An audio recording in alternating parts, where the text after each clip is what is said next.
Do you ever pinch yourself and say, "Holy shit, you know, I'm playing for hundreds of thousands, millions of dollars. I never imagined this would have happened." Yeah, I think. Yeah, I mean, it's.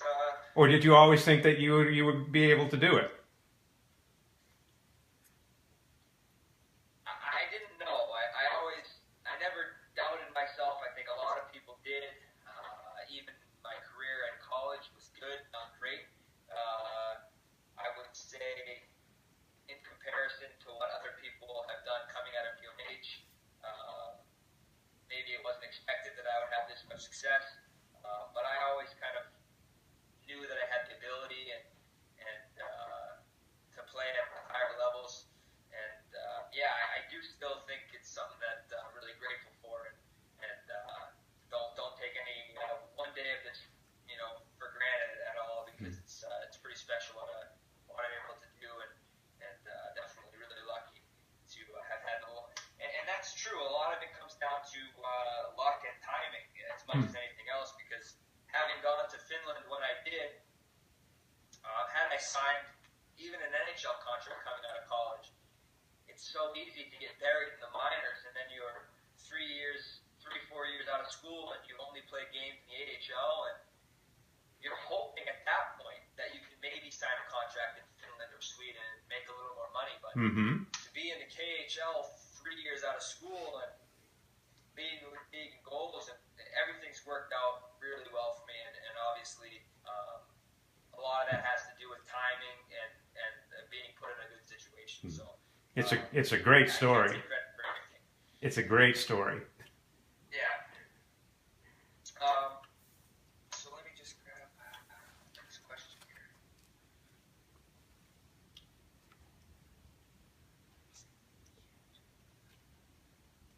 Yeah, actually, I was just talking about this. I had a meeting just yesterday with an NHL GM that came to Finland to meet with me. We won't talk about which team, but Mm-hmm.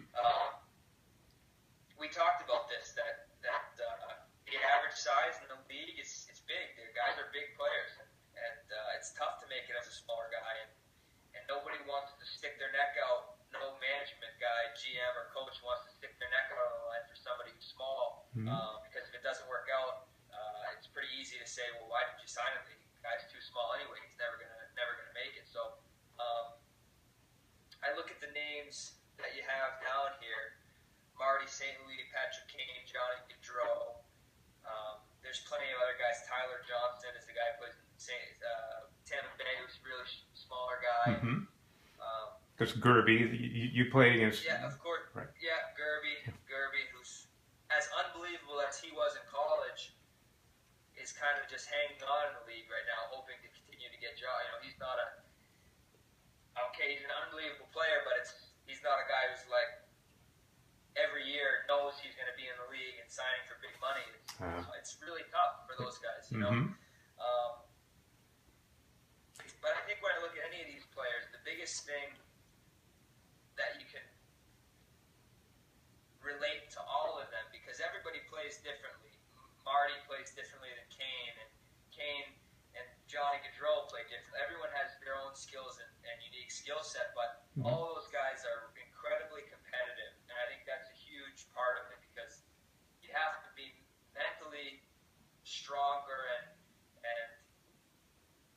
hate losing more than any of the other guys on the ice, because every time you get into a battle, you're an underdog, and you have to relish that role that, okay, people don't expect me to be successful, and I need to prove them wrong at every turn. Even a guy like Patrick Kane, who was drafted first overall, is still people doubting him because of his size,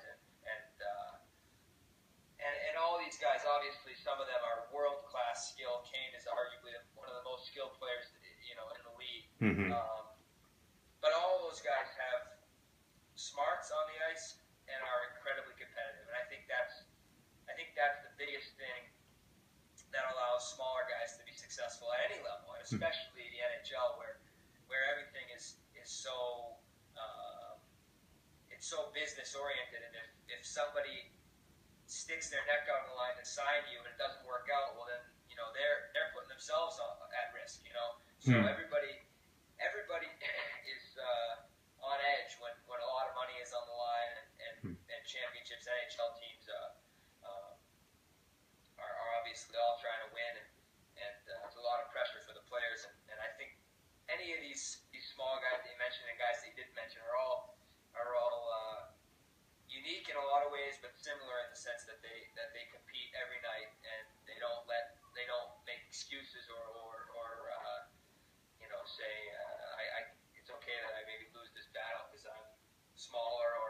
Hmm. or weaker than this other player. So, Interesting. This is just in that's the biggest thing. Okay. This is just an aside. Was Gordy Clark involved in scouting you when you signed with the Whales, the Connecticut Whale, or? He was. I had a meeting with Gordy actually towards the end of my senior year at UNH. He came and watched him practice. I'm sure he had seen a couple of games. And they had some reports on me, and they liked me. The Rangers liked me, and he was a great guy. He is a great guy, and he spoke to me at length. Maybe it was an hour or 35-minute meeting, and he just said, we're not exactly sure where we stand as far as offering you an NHL contract. We'd love to have you come play, on trial in the minors, and we hope that you continue your career because we think you're a great player. No, that's it was helpful because even though it didn't work out with those guys, it gave me some confidence that's some guy at a high level and some respected hockey guy felt that I should continue pursuing my career, and obviously, it's worked out really well for me. Awesome. Okay. So the last question you have, if at some point you return to the United States, what will you miss about playing in Europe? Well, it's been unique for me because I've just played in Helsinki. I've been in Jokerit for 3 years, and I think what I'll miss most is this organization, from the fans to the management, the players on the team. I have some unbelievable teammates here, some guys that have become really good friends, and the fans here, like I said originally, are just amazing. We got probably, I think we averaged like 12,000 or something a game. Wow. 10 to 12,000 a game. We sold out tonight. Sell out plenty of games, and wow. And it's a really good balance here where hockey in Finland's the biggest sport by far. It's not even close. There's no other sports that even come close as far as popularity. And we're in the biggest city, and we're the biggest team in that city. So Jokerit is the biggest hockey club in Finland, which is a huge hockey market. So it's a really good mix of kind of celebrity status that you have here, where people recognize you everywhere you go. Really? But it's also Finns are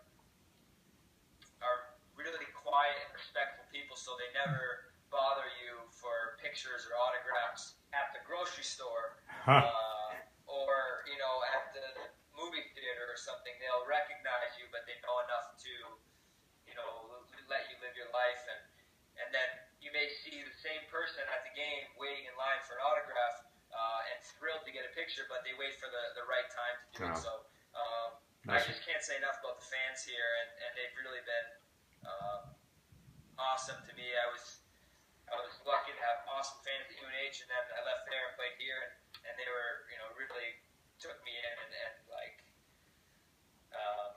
I think that's something that I'll really miss if I leave Helsinki and don't play in front of these fans and in front of this city, and living in this city. As hard as it is to be really far away from home, it's an awesome city. Like, is it? The size is just right. It's not similar size to Boston. Say it's 500,000-600,000 people in the city. So I know all the restaurants and everything now. It's not so big where you're lost, and it's not so small where like there's nothing to do. It's really a good size, and it's kind of become a little bit of a second home for me here in Finland, and I'll definitely miss this organization if I choose to leave at some point. Terrific. Well, Steve, thank you so much. There are a million other questions I'm sure that I could think of, but I've taken an awful lot of your time. I really appreciate it. Yeah. No, like I said, I think it's great to talk about these different paths that players may have, because I know a lot of guys leaving school, and maybe it doesn't work out exactly how they thought it would or whatever, and everyone doesn't develop the same way, and everyone has their own path that you got to follow. And I think it's kind of cliche, but I think if you really believe in yourself and work hard, and I'm still sometimes surprised at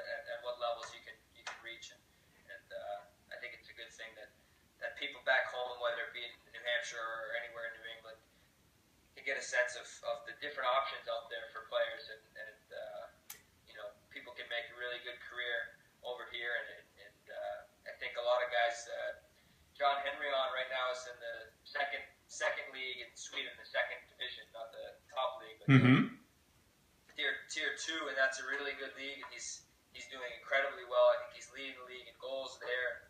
I'm sure he's going to get a contract in the top league in Sweden next year. And Kevin Kapstead he started in the second league in Germany, which is really low level after he left UNH. And he's slowly moved his way up. He's in the top league in Sweden now, and so there's a good group of guys that have UNH guys in particular that have found success and making a good amount of money over here and being able to make a career of it. So I think it's a pretty awesome thing when somebody can do what they love for a living and make a little money while they're doing it. Yeah, it sounds like there's an awful lot of enjoyment involved, where it's not so much it's got to be a drag to be going up and down, the New York Thruway from, Albany to New Jersey, for example, 10 times the season, and, wondering what's going to happen later in the year or the next year. It sounds like a much more enjoyable playing environment. Yeah, of course, everywhere you go, it's a job, and if you're not producing in Europe, they can't send you down, but they can fire you. They do. Guys get fired. That happens all the time. So by no means is it sunshine and rainbows for everybody, but it is, I think, a little bit better than the feeling of, for example, if you have a two-way contract and you're making $70,000 in the American League and $700,000 or $800,000 in the NHL. Think about how much you want to get up just for the paycheck. You're making over 10 times what you're making if you get called up. Mm-hmm.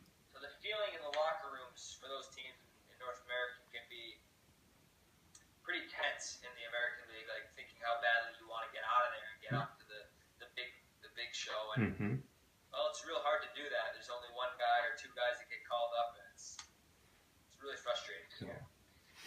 Well, I hope you don't find yourself in that situation. I hope that if you choose to do the NHL, I hope you land somewhere where you'll be able to be there night in and night out.